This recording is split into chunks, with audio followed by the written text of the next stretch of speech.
ரியாக்ஷனே இல்ல. வால்யூமே தெரியுமோ? ஸ்ட்ராபெரி கண்ணே, விண்வெளி பெண்ணே, சில்வர் ஸ்பூன் கையோடு பிறந்தவள் நீயே, ஒரு ஃப்ரிட்ஜுக்குள் ஆப்பிள் போல் இருந்தவள் நீயே.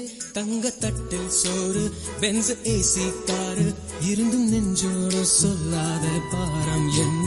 தனிமை இனிமையாக, எளிமை கொடுமையாக, உனது கண்ணோடு சொல்லாத சோகம் என்ன? பெண்ணழகையும் பேரழகையும் எப்படி மறைத்தால், உன் கற்பனைகளின் அற்புதங்களை எப்படி எரித்தால்? பிடிக்குமே பைத்தியம்.